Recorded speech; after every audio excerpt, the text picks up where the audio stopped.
Welcome to Side by Side, a podcast where I, Robert Kuang, take you inside conversations with artists, creatives, healers, and warriors taking the charge in their transformational story. Today's guest is Wendy Xu, a best-selling illustrator, comics artist, designer, and writer based in Brooklyn, New York. She's the creator of the graphic novels Infinity Particle, Tidesong, and the co-creator of Mooncakes. In this conversation, Wendy shares the origins of her passion for art making and storytelling, her way of balancing commercial success with artistic freedom, and she shares some handy advice for those looking to explore the graphic novel medium. In addition to today's conversation, I will be co-facilitating an 8-week online writers workshop starting in January in just a few weeks, called Embracing the Multidisciplinary Writer. We will be exploring a variety of writing disciplines and holding the space for writers to connect the dots beyond specialization. To learn more, click on the link in the show notes or visit my events page at www.robertquanhome.com. Hi, Wendy. Thank you so much for joining me on this podcast. I'm so excited, and is it fair to say, is it like weird to say that I'm a fan of your career trajectory? God. No, I mean, as someone who knows me, I don't think that's weird to say. If it was like a stranger, maybe, but like, I was like, no, I know you. You're a friend, So. Yeah. No, like similar to like I connected with Rowett. I was just like, it's really nice actually to be able to commiserate like years later, to be like, remember when, we were meeting at like the potlucks with all the people and we were all just like talking about what we wanted to do. But anyway, maybe a little background. This is how we know each other. So I met you through my partner, Ari, who is chronically online, and I believe met you on like Tumblr, or like you all were all a part of an online Tumblr social circle, right? Yeah, we kind of like informally called it Asian Tumblr, but it was just like a handful of people that ran in this, like, I guess we were like artsy, like liberal arts majors, liked writing and cartoons and stuff, so we all kind of would talk to each other. I think this predates even when I started my art blog. Maybe I had 2 different Tumblr accounts, both of which are now inactive, so nobody go searching for them. One of them I started in like freshman year of college, and then the second one I started, I think, junior year of college. But I think I met Ari and everyone primarily through my personal one, because we would just share like memes and engage in discourse. Not much has changed, really. And then I think, everyone who is local to New York would manage to like meet up and find each other. And it's really nice to see like parasocial online relationships be able to blossom into genuine relationships that, like, I know Ari has had friendships that's from Tumblr that's going on like a decade plus easily, Yeah, I think I maybe was the first one who was like, well, everybody lives in New York, we should all just like hang out instead of being online. Mostly because I think selfishly it was because I wanted to like go eat things, and I wanted other people to like join me to go eat things. No, you were like the great organizer. You were like, hey, does everyone want to like get together and like throw like a little gathering? I know like many people credit you with like meeting, like we all met someone through you basically, because like we went to one of your like get-togethers. So that's kind of how we know each other, and I'm so happy about that. And then in addition to just fun times and discourse, you are also an artist, a storyteller, an illustrator, a writer, published author. Growing up, what were some of your biggest influences in those areas, like comics, animation, whatever? Definitely manga. When I was a kid, I would hold myself up in the local library, which, like, shout out to Kelly. She was the teen librarian. But she had a really great manga collection. She curated it so well. And so growing up, reading like Clamp was a huge inspiration. Fuyumi Soryo and Mars, another huge inspiration. I read a lot of shoujo manga. I read whatever manga was there. Unless it was the ones that was like 20 volumes. I think I read like the first 5 volumes of Naruto, and then I was like, no, this is too much. But definitely manga. I remember being in middle school picking up Neil Gaiman's run on Books of Magic, which had been compiled into a trade, and reading that and really loving it and being really struck by all the different art styles that were in this one book. And then when I was a little kid, I would always watch Journey to the West, like the 1986 Chinese Journey to the West, with my grandma and my dad. And I just like, I love that show. I still love it actually, because it's all on YouTube now, and I rewatched it a few years ago. I'm like, this is so camp. Like, it's Oh actually my god. just, Yeah, yeah, you're like the yeah. first person to have brought this up in like forever, because the kids nowadays don't know, because they've had like 50 bajillion remakes of that story. But that is like the iconic magnum opus of Journey to the West. I still think Absolutely. I still think it's one of the best adaptations. I think I haven't read I've read most of Arthur Waley's translation, which is Monkey. It's called Monkey in English. And Waley, I think, is not so much interested in the actual text, but he is interested in the vibes. And I think he got the vibes right. And then so reading Waley like next to this series, I'm like, no, he got the vibes right. That was good. And it's like he preserves like the playfulness of the story, like the silliness of it all. Yeah. But I think at some point I would like to read like a full literary translation, but I don't think there's like one that's very accessible to like non-academics. Yeah. Yeah, I haven't read an English translation of any of that. I was growing up, I was a big fan of Journey to the West and Lady Whitesnake. There was like a classic old Yeah. TV drama, and that was like what I grew up with before I came to America. So it's making me nostalgic you talking about it. How did you even watch it? Cuz I watched it when I was in China, but would you like, is this online or how? Like as a kid, Yeah, I think yeah. we had tapes. I Tapes, yeah. think we had tapes or something. I'm not 100% sure actually. I just know that it was on, and like I would watch it with my grandma. Yeah. Yeah. Back when like bootleg tapes and DVDs were like the jam for immigrant families. Yeah. Hell yeah. We definitely had some VCDs. Do you remember VCDs? Yes. Yeah, Yes. I had like a bunch of like Pokemon bootleg VCDs dubbed in Chinese. And I was exposed to like all the racy parts of Pokemon that they didn't show like American kids. Like there's Mhm. definitely some episodes where like James from Team Rocket cross dresses. There was definitely one episode where he had like inflatable titties. I was like, wait, this is like, I was like, that's interesting. Yeah, those were my influences. And then I loved Steven Spielberg's AI. Like the movie Mhm. was weirdly influential for me, I think, because Spielberg got so into like the world building and the atmosphere, and like it was, famously a box office flop, but I think it's like a great movie. I think it's very thoughtful. And it made me think. So like a lot of like a good movie makes you think, right?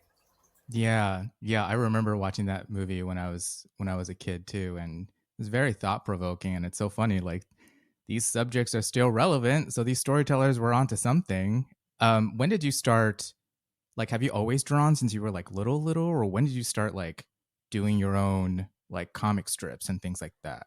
I've always made comics since I was a kid. I would make them with my friends. I would just make them on my own. I really liked just like drawing characters. But when I was like 14, 15, I started getting involved in like online writing circles, like RP forums and stuff. So that's how I started writing, like co-writing with people, just like doing a line in a forum post and they would write back and we would just go back and forth. Oh, fun. Yeah, so I've always like really loved co-working with people. The first person I fell in love with as a teenager, we wrote like a whole novel together over AOL Instant Messenger, like going back and forth paragraph by paragraph. We pasted it in like a Word doc. I still have it. It's like so special to me now because I think that's what started my whole like I want to be a serious writer journey. Yeah. Yeah, because I was like, wait, I wrote a novel. Like I'm 15 and I wrote a novel. I know a lot of teens write novels, but I was like, well, I'm the first teen I know who has like finished writing a novel. I had all these plans as a teen. I was like, we're gonna like shop this, we're gonna get an agent, we're gonna get published, we're gonna like go on Oprah. Like I had like high hopes of being in like Oprah's book club, even though like I had no idea. I just knew Oprah was like important.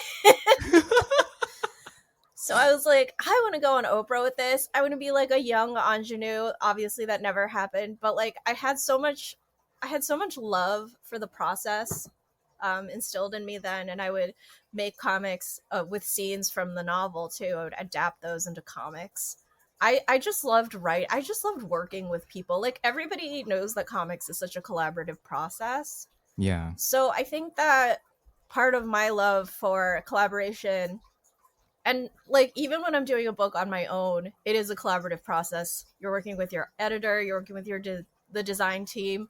And so like I don't know, I really think this all of this instilled, I was like, wow, I love working on creative projects with people. Yeah, isn't that the inspiration behind The Place We Once Called Home? I remember reading that Yeah. Yeah, many it years is. ago and I was like, "Oh, I know this one is like special to Wendy." You can tell, you know. Thank you. I think sadly Catapult is no longer online. I gotta re-upload all those comics to my site at some point. Maybe I will go and do that after we get off this call so other people can read it. Yeah, I think yeah, the place we once called home. Wow, thanks for bringing that up. It is like a really special comic to me. It makes me so sad, I think, when you lose touch with people. Yeah. I really love keeping everybody I've ever been friends with around. So it just like it makes me really sad when someone who was like so integral to your creative process as a young person is just Mhm. no longer there. And there's just like a big, I don't know, I think it's also to do with like, you're falling, like this is why I write books for young people, right? You're falling in love with for the first time, you're experiencing all of these big emotions. I experienced so many big emotions as a teenager, Yeah. and so a lot of that is in my work now, but I end up thinking about that time a lot when I'm making these characters, when I'm writing these situations.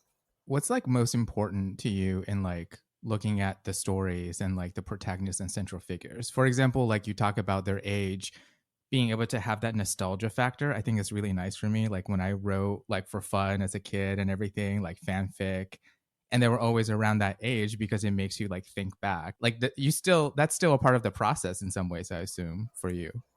Yeah, it is. Just like thinking about what was I like at that age, what would I have done? And also just the newness of the world to a child, to a young person. But the fact that like kids are dealing with some really tough situations all the time. Yeah. It's never restricted to a single generation. So I try to be as like empathic as I can. Hayao Miyazaki is one of my biggest inspirations for this reason. He's never ever talks down to children. I think a lot of his films are to do with like I'm just gonna quote Gretchen Felker Martin because like I wrote a tweet about how sorry I wrote a post on Blue Sky about how a lot of people misunderstand Miyazaki's films because they say oh Ghibli vibes just cozy and cute when really he's like grappling with his childhood. He's grappling, especially in his last two films, he's grappling about how he grew up in fascism. He's Yeah. grappling about how his father was a part of that system, whether he liked it or not. And he's grappling with how this kind of, but it also, because his father was, I think, the owner of like an airplane factory, it inspired Miyazaki's love for flight. That's a theme in all of his films, his love for flight. But he's kind of coming to terms with the guilt he feels maybe at being part of this, but also trying to reconcile it with like, well, this also like I love this. I love the concept of flying.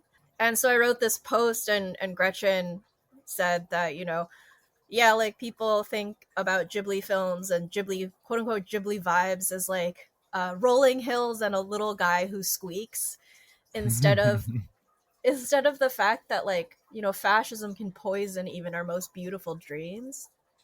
And I'm like that's such a good way to sum up the theme of a lot of his movies. I specifically like all of his movies are in response to even Kiki's Delivery Service. It's inspired by what if World War II never happened. So he is writing and making these things in response to World War II and kind of the trauma that left on him, implicit, explicit, subconsciously, consciously.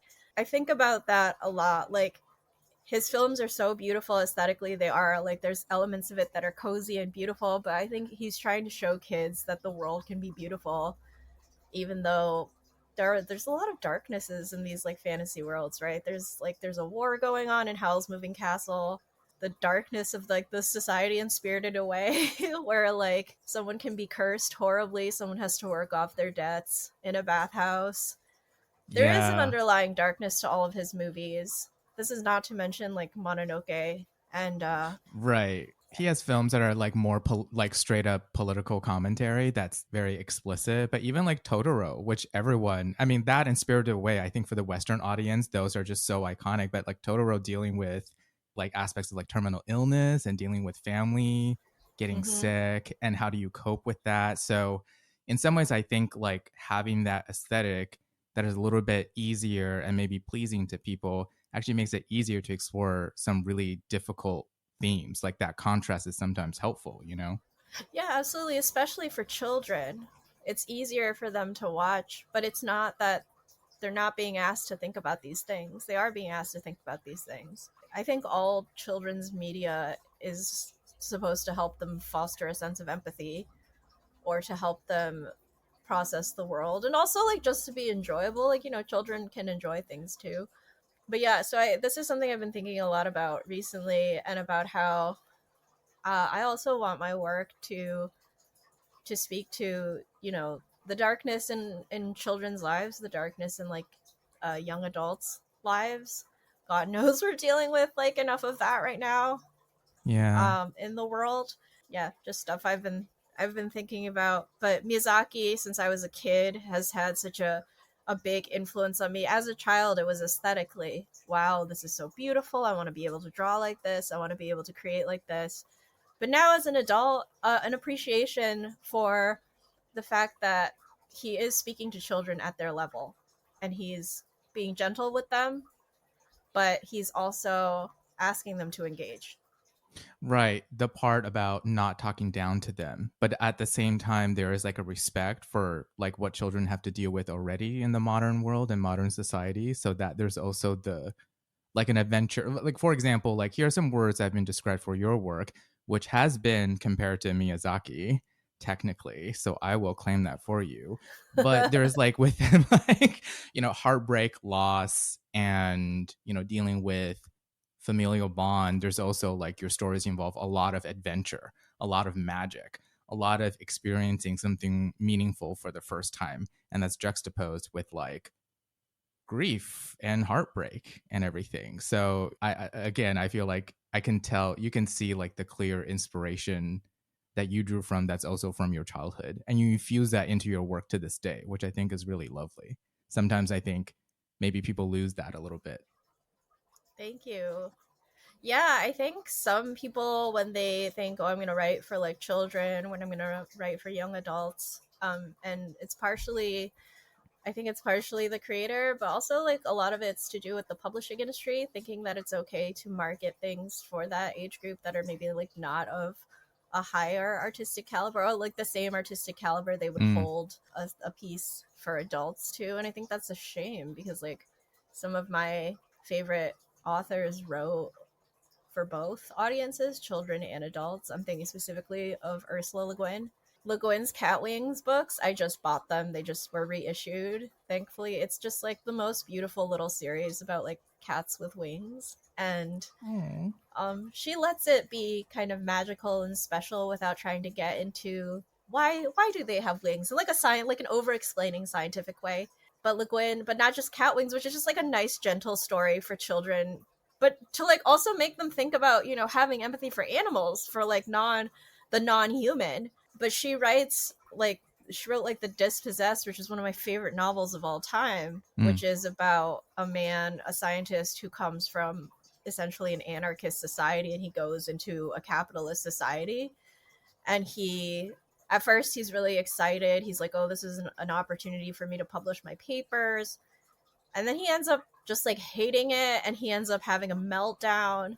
It's a really thoughtful, and the way she crafts the perspectives of like him trying to fit into this new place versus how he grew up and like the values he was raised with.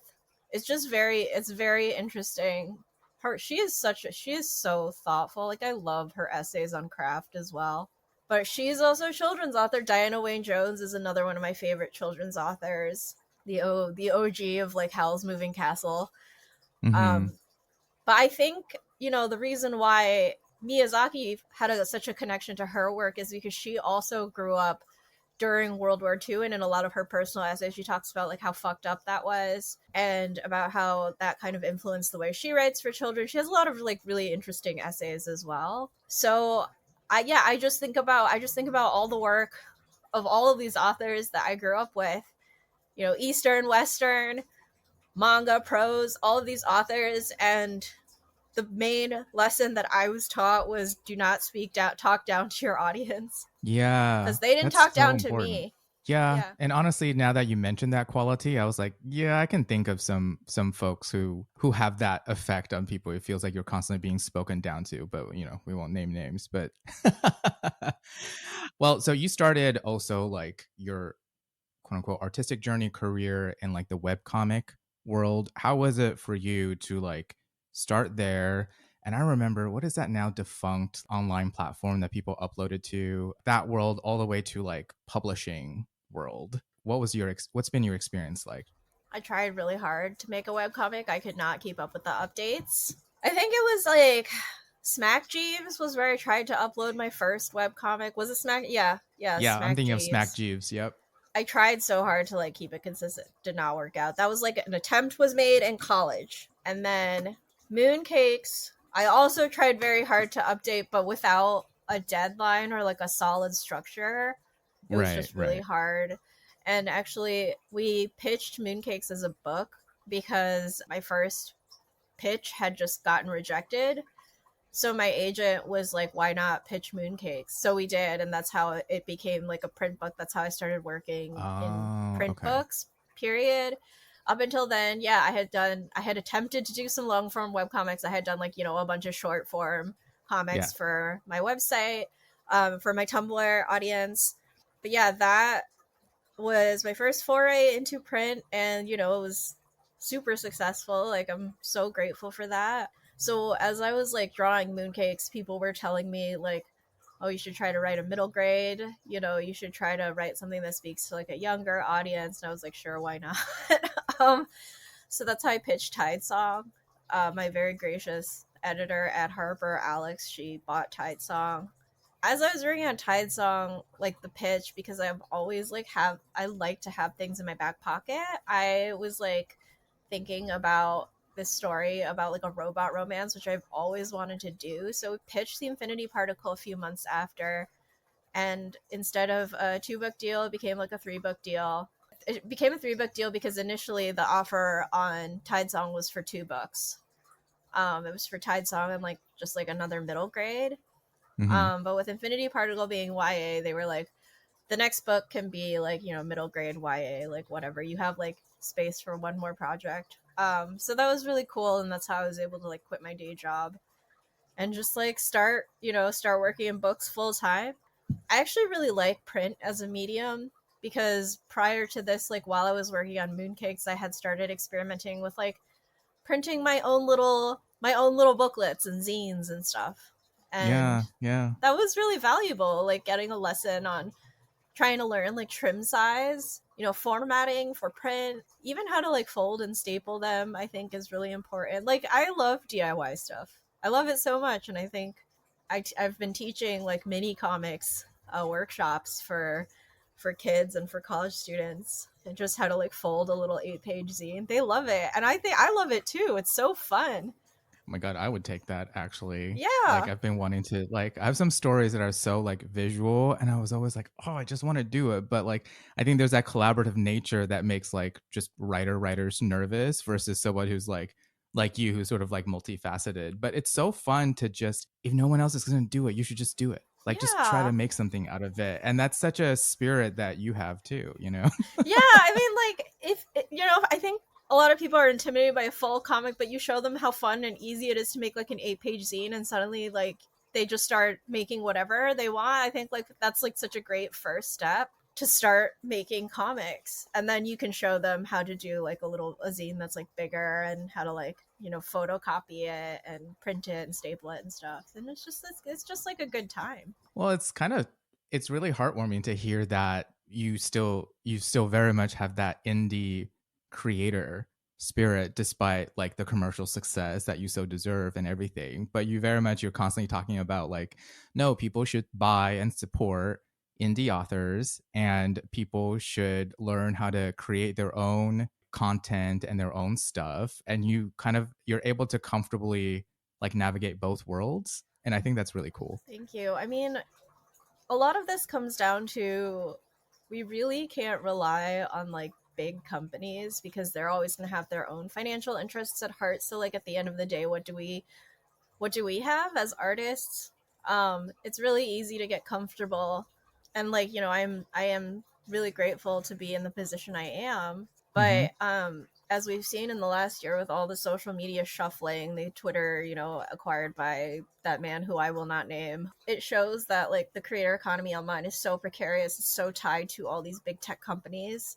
And Yeah. so we owe it to ourselves to learn how to make our own websites, to make our own zines, to photocopy them, to distribute them. Physical media is like still really important. You know, I tell my students at the workshops that I was just teaching, you know, it's so easy to fold this up, unfold it, make a bunch of copies just for your friends if you want to. Like you can make 12 copies, you can make 20, and then you can fold them yourself and hand them out. And it's fun and empowering to be able to say, hey, look, I made this. And it's also just like a great way if you want to make a little zine on like health information. You know, I've seen zines on like body positivity and how to find, you know, an STI clinic, even. Like those are all really, this is a really important skill to learn for the sake of like building a community as well. Yeah, I think a lot about how we can maintain, even in like print publishing, there's a sometimes there's a push to pigeonhole yourself or to brand yourself. And you know, I'm a Mm-hmm. human. People are human beings, like they're not brands, Yeah. and brands are not people. I think art is inherently anti-capitalistic, right? We were drawing on cave walls before money was even invented. Like I think a lot about that. I think a lot about those paintings, Yeah. and how beautiful they were, and actually how they resemble comics. Mm-hmm. Yeah, yeah, they Mm-hmm. are, you know, That's so comics. true. But I think about like the raw human drive to just make stuff and share it with other people. And like that is such a beautiful part of who we are and how we are, of our humanity. And so it's really important to remember our humanity and to just make things for the sake of making them, and to make things and share them with a smaller audience. I think ideally everyone would love to be a New York Times bestseller, if only for the financial stability that that affords them.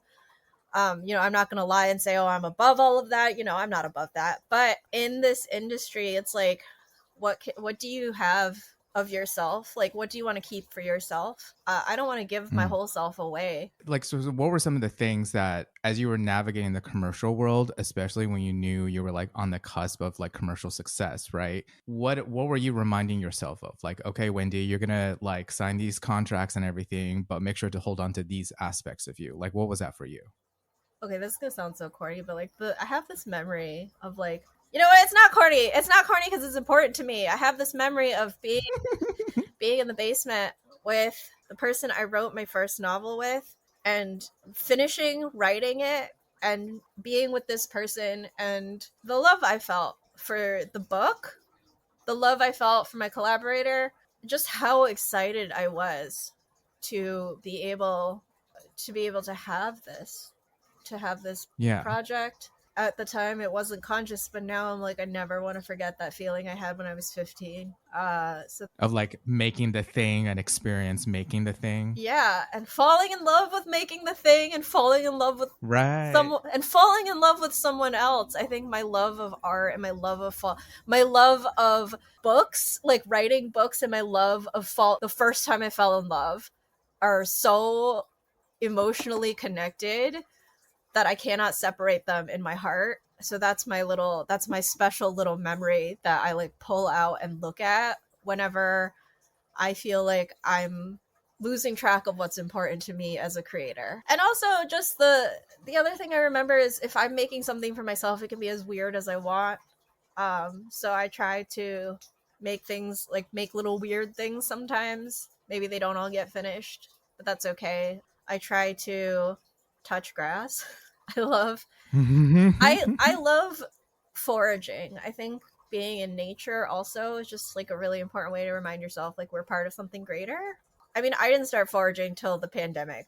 That's okay. It was like in between my, my first book Mooncakes and my second book Tidesong, but which was also like my solo first book. So, You know what? I can see how foraging influenced. It seemed like you were exploring things because a lot of the stories, like it's very like connected to nature or like man's relationship to nature. You know mhm. what I mean? I'm thinking of like mooncakes and Tidesong specifically, I guess. Yeah, yeah. I don't know. I think nature is cool. I read Entangled Life during the pandemic. I was like, wow, this is so cool.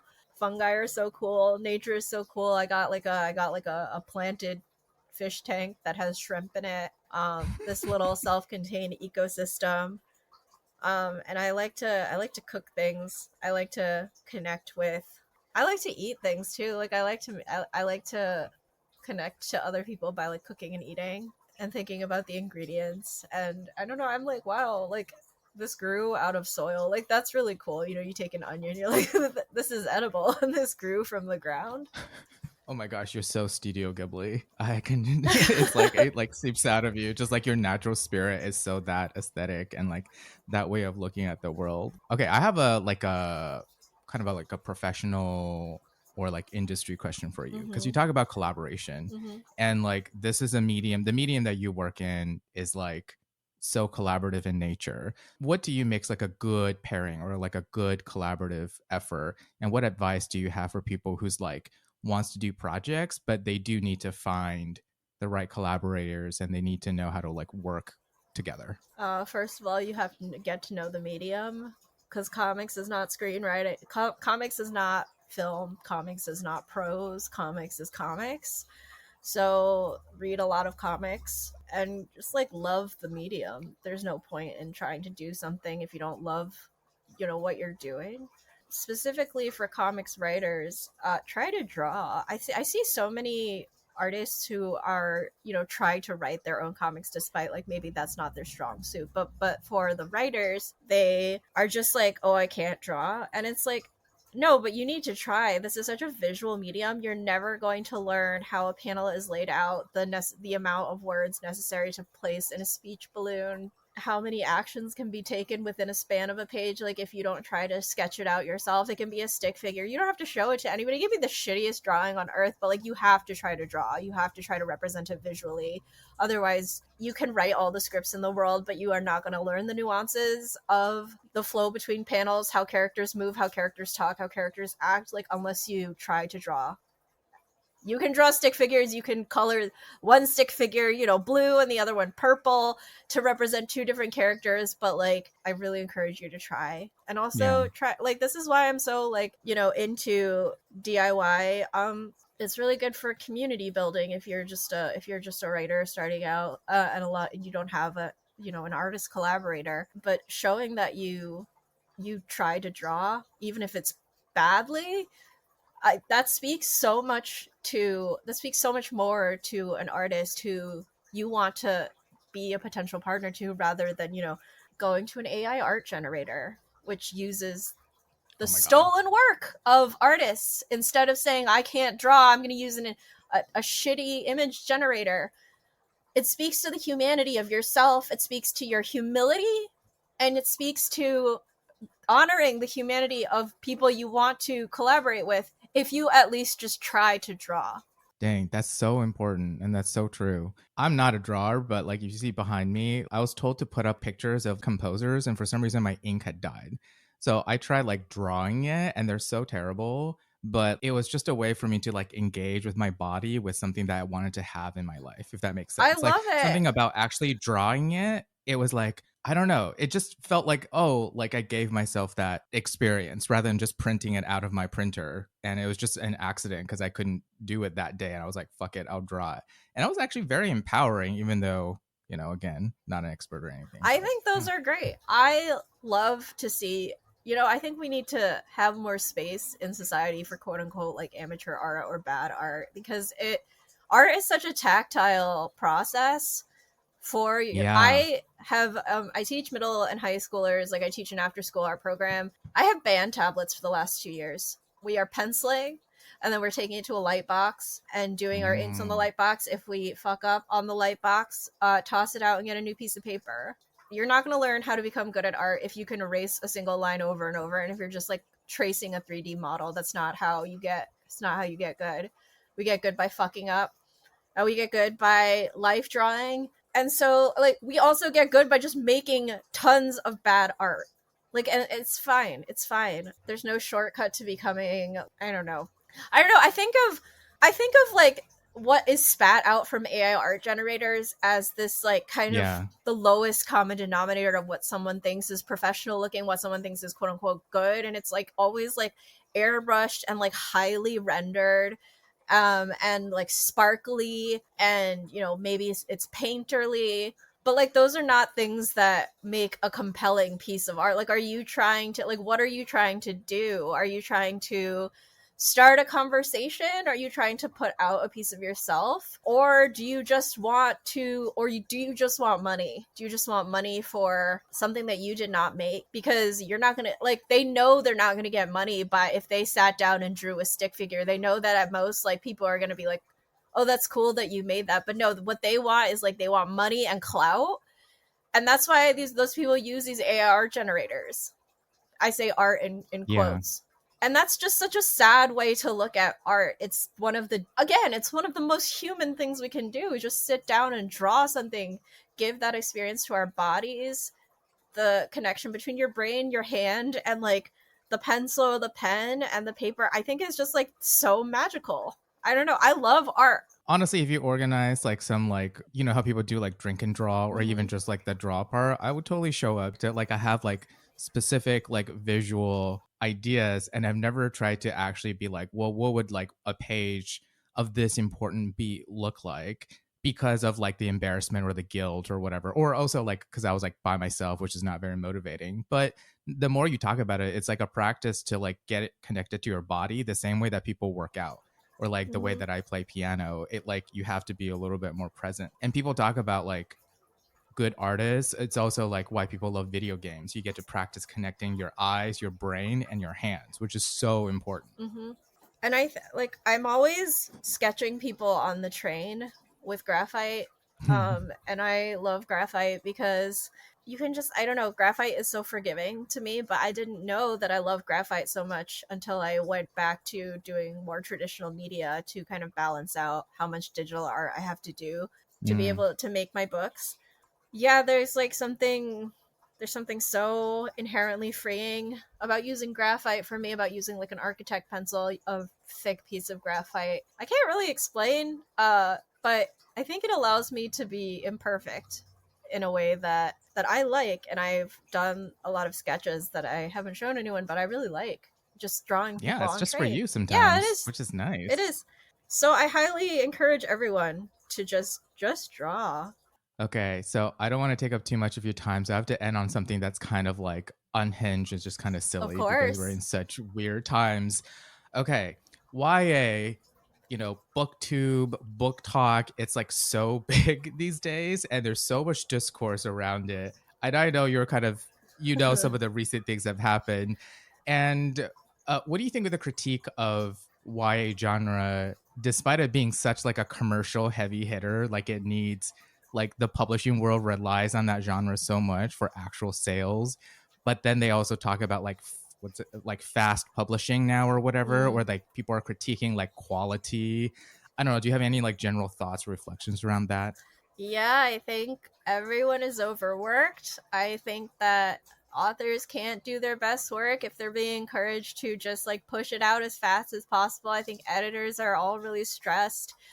Design teams, very stressed. This is also that what you can potentially have a heavy hitter that puts money in a CEO's pocket. I think it's very hard to tell people these days that, obviously we should all be caring about money and about our bills. But I would also just really like to tell people it's okay to take your time.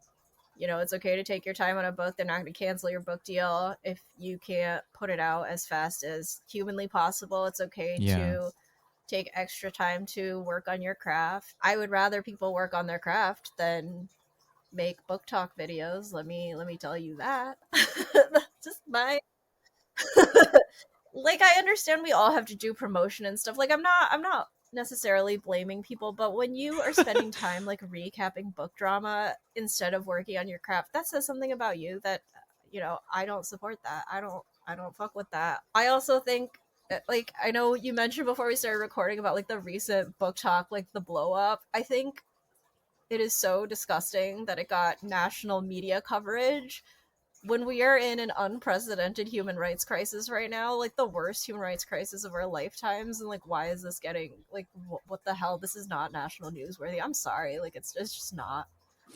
Yeah, um authors have yeah, been dropped for a variety of reasons since the history of publishing. So it's interesting. Yeah, you're right. like, I mean, this person has suffered enough professional consequences. Can we move on now? Why did it have to make NBC? I'm sorry, like the NBC thing, I was like, why is this on NBC? I'm sorry. Like, I think it's a horrible distraction. I think we should just put our thought into things that matter. Like, I'm sorry, at the end of the day, we're not working the ER. It's just books, It's just books. I know that like as a debut, people can feel very excited and very nervous, but it's like, as someone who's like 3 books into a career, like not everything's going to be a commercial hit. No, you're not going to get on the best of list every year. You're not going to get, hell, you're not even going to get like nice Goodreads reviews. I don't look at mine.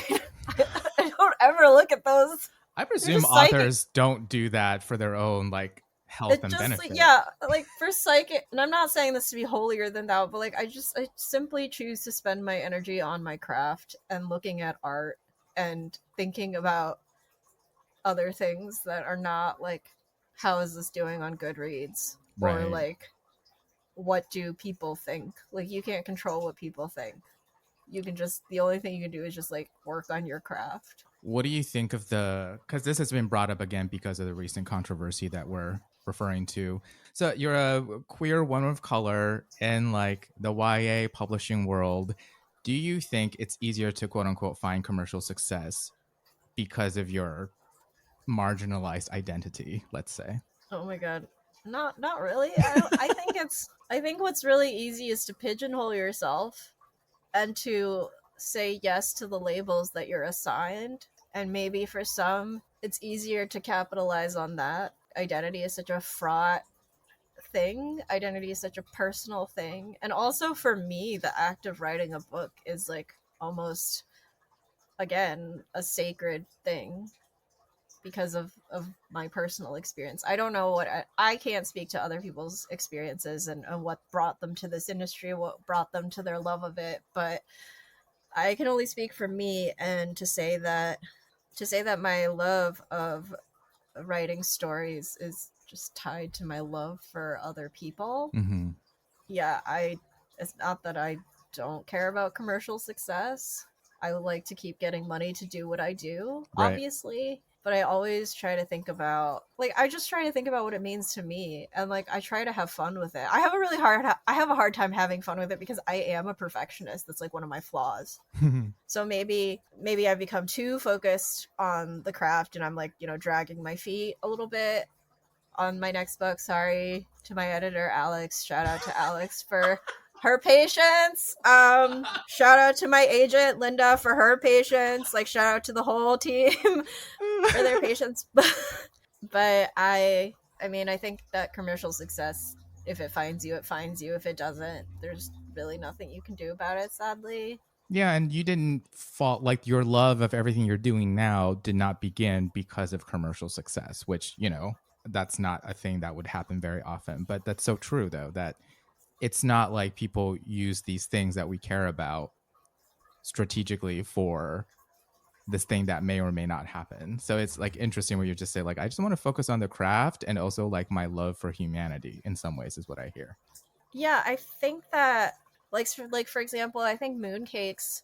I want to think that Mooncakes was so part of why it was so successful is because it came from the heart. You know, it came from just me and Suzanne wanting to keep our friendship alive because she moved to Chicago.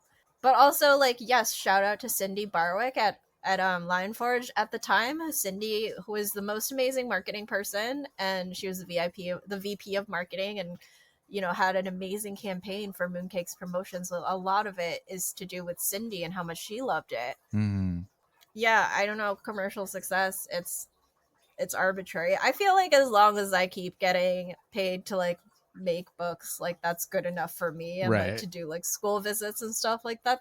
That's good enough for me, I think. You're so pure. Oh my god, stop. No, I'm not. I I mean like oh my god, it's not like I don't get like, jealous or it's but also like what else is inspiring? Yaoi. just like it's just like seeing like the passion people put into these stories, like these fan novels. I'm just like, I appreciate it. I read a yaoi about like by a Japanese author about like a New England doctor who falls in love with a med student. I'm like, she was writing outside of like her cultural range. I'm like, but wow, like I love this. It totally makes me believe like. Oh my god. No, it's true though. Like sometimes you gotta find something that's just purely just like, here's someone who just enjoys doing this thing because they're doing it because they enjoy it. And it's like a little like Yeah. recharge to for like, I don't know, inspiration or you're feeling like stuck or something. And I totally feel that way too. Now Yeah. you're making me want to read Yaoi. I think the girls who draw yaoi are the strongest people on the planet. Shout out to the laborers in the yaoi industry, Like y'all. shout out to everyone who draws yaoi. Incredible work, everybody. Like Yeah, A plus. keep it up. Um, You have dedicated loyalists. I certainly.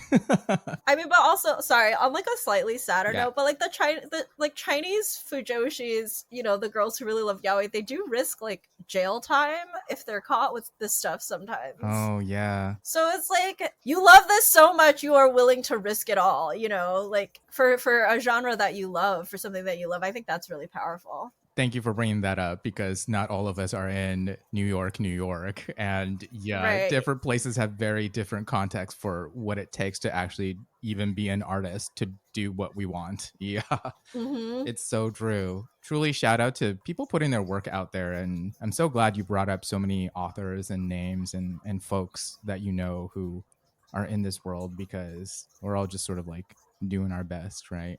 You're someone where like having known you from like quote unquote way back when, it's been like so nice to see your trajectory. And in many ways, dare I say, like it's inspiring to see people who can navigate it and still have like a strong sense of self and can like eat, put food on the table. Like, what more can you ask for? It's really nice seeing you like Oh, this. thank you. I try. I have really good friends. I have really good friends, you included. I have such good people in my life to keep me grounded. I've definitely had moments where I've gotten too in my head, and my friends who are in this industry have like, we've talked about it, they've talked me down, and like I really appreciate all of them who have just repeated to me, focus on the craft. It's okay, just focus on the craft. So Right, right. mhm. Well, so for anyone who's sort of being introduced to you, where can they find you and more stuff about you? And then, like, what would be like an upcoming release that they can look forward to? Oh, okay. So I'm mostly on Instagram these days as Art of Wendy Xu. I am also on Blue Sky as Wendy Xu. My website is artofwendyshu.com. It needs to be updated. But those are the main places you can find me. And as for, I am working on another book. I kind of don't want to talk too much about it. I Okay. want it to be a surprise. So, but it is coming. It involves fox spirits. There's a queer love story, but it's rather toxic. Let's just put it that way. Just the fact that it involves like fox spirits is already so Asian. Or as Ari liked to say, I was like rereading Mooncakes today to prep for this conversation, and Ari just goes, "Yeah, it's really queer and it's really Asian. I love it." And I was like, that pretty much sums up Mooncakes in many ways. Yeah. Thank you. Yeah. I hope. Yeah, I this one is also, I think, really queer and like specifically Chinese. I did a lot of, so to prep for this book, I took a Chinese literature, pre-modern Chinese literature class this fall. Oh, yeah. So there's like so much good stuff that I have now thought about, including yaoi. Shout out to my teacher, Brendan, who is also a friend and who had to deal with me typing like yaoi in the YouTube sidebar every time he live streamed and we were talking about like the reading for the day. I was like... Where you were like, did you know they're historical yaoi? Yeah, I know. I was like, wow, this is a historical yaoi. Wow, the interpretation, this can be interpreted as a yaoi. I was like rather unhinged. So, thank you for putting up with me, Brendan. Well, people definitely will have that to look forward to whenever we will be privileged to see it. Folks should just look up her Instagram and her website and see the list of her published works. They're all amazing. I have some sitting right here. And yeah, just go explore. Alongside, also, Wendy has free comics, accessible comics that are available online. And yeah, so all are welcome.